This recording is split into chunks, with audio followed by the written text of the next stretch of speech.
मैं दावे के साथ कह सकता हूं कि आज कोई पटना के डाक बंगले चौराहे पर, आपके खगड़िया के चौराहे पर कोई पी करके हंगामा नहीं कर सकता है। अंग्रेजों ने सैकड़ों साल पहले सीआरपीसी और आईपीसी को इजाद किया। जहां तक पूर्ण शराबबंदी, नशाबंदी की बात है तो इसका उल्लेख डायरेक्टिव प्रिंसिपल में है। महात्मा गांधी जी ने अपने विचारों में रखा था।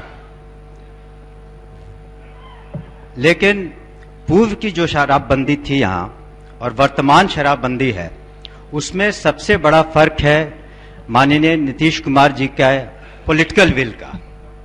ये सबसे बड़ा फर्क है।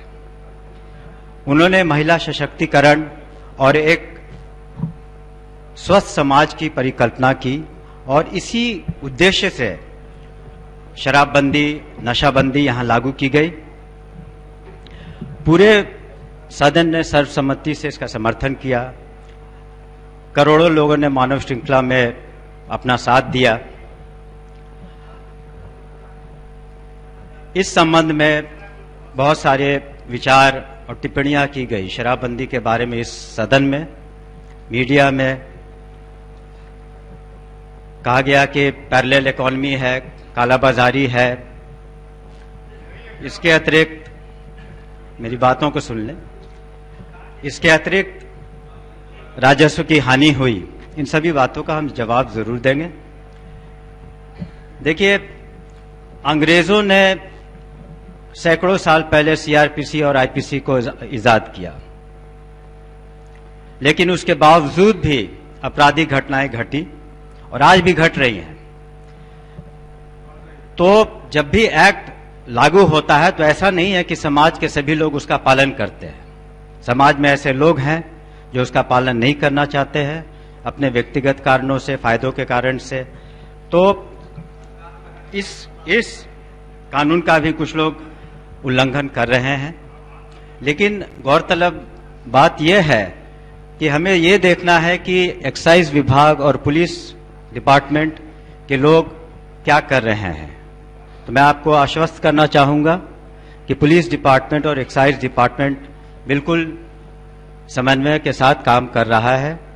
और कुछ आंकड़ों को हम जरूर पेश करना चाहेंगे, क्योंकि ये एक संपादकीय बात हम नहीं करना चाह रहे हैं। आप देखेंगे कि जहां तक गिरफ्तारियों का सवाल है, तो हम लोगों ने दूसरे राज्यों में जाकर के, खास करके पंजाब, हरियाणा, झारखंड से 5000 से अधिक गिरफ्तारियां की, 47,000 से अधिक वाहन जब्त किए। और ये वाहन हमेशा गरीबों के नहीं होते, इसमें अच्छे लोगों के भी वाहन थे। इसके अलावे 15,000 से अधिक वाहनों को हम लोगों ने कन्फिस्केट किया। हम लोगों ने 53 लाख से ज्यादा देशी शराब और 97 लाख से ज्यादा विदेशी शराब को भी जब्त किया है।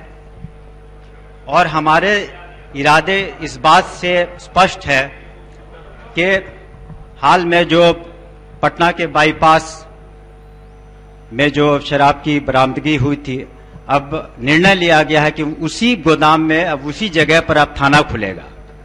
तो हम अपनी ओर से सख्ती हर तरीके से कर रहे हैं। सरकार ने हर तरह के संसाधन मुहैया कराया है। जो बॉर्डर चेक पोस्ट से इंटीग्रेटेड वाहन की उपलब्धि, आईजी प्रोहिबिशन का पोस्ट इजाद किया है।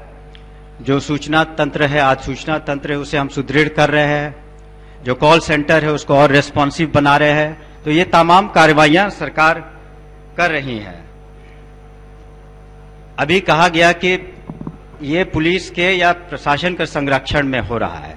तो मैं इस सदन को बताना चाहूंगा कि हम लोगों ने अपने विभागों में भी बहुत सख्त अनुशासनिक कार्रवाई की है। पुलिस विभाग में 186 पुलिस कर्मियों की बर्खास्तगी हुई है और उत्पाद विभाग में 8 बर्खास्तगियां हुई हैं।